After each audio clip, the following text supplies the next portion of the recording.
चलो मेरे मरियम नवाज साहिबा से जो हमारी सीएम पंजाब है उससे गुजारिश है ऊंची बोलो कि ये कुछ मैं मुस्तफ़ा टाउन पंजाब का स्वान प्लाजा में यहाँ पे मैं नंबर दे टिक्के कबाब का काम करता हूँ और यहाँ पे मैं जब भी मैं ये लोग आते हैं तो शराब के नशे में आते हैं और बदमाशी के साथ आते हैं और आज से नहीं मुझे आके गाली देते हैं और गाली के साथ साथ माँ बहन की गाली देते हैं। हर बंदा सोचे कि माँ बहन कितनी बंदे को जो है ना मुझे गाली देते हैं और मुझे कहते हैं कि मैं अगर मेरे से बिल मांगोगे तो फलाने फलाने से मेरा पूछ कि मैं बिल देता हूँ किसी को और मैं बंद दुकान शटर बंद करके ताले लगा के मेरे से खुलवाते हैं और मेरे से खाने लगवाते हैं दोबारा और फिर उसके बाद मुझे जो है ना आके गाली गलौज देते हैं। और मैंने एक दफ़ा पैसे मांगे और मुझे आके इन्होंने 4, 5, 10 जने आके गाड़ियों में आके मुझे कहते तू हमें तड़ियाँ लगा रहे हमसे पैसे मांग रहे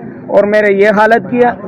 मेरे सीएम असला समेत आए। आपकी वजीर आला से क्या गुजारिश? मेरे वजीर आला सीएम सब इदारों से अपने आर्मी चीफ से मेरी दरख्वास्त है कि ऐसे गुंडों से और ऐसे जो बदमाश है उनसे हमारा जो है ना 15 पे कॉल किया, कितनी देर हो गई है? पे कॉल किया मुझे तकरीबन 15 मिनट हो गए कि ये मेरी हालत है। मैं झूठ तो नहीं बोल सकता, इनमें झूठ वाला तो है ही कुछ नहीं कि वो आगे हमें इंसाफ दिया जाए।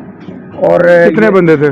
वो तकरीबन 10-11 बंदे और उन्होंने बड़े बड़े बार रखे और कहते पूछ ले हमारा असला शो किया था? असला शो किया और मुझे बाकायदा असलों के साथ मारा है। मुझे असलों के साथ मारा। कितने बंदों के पास असला?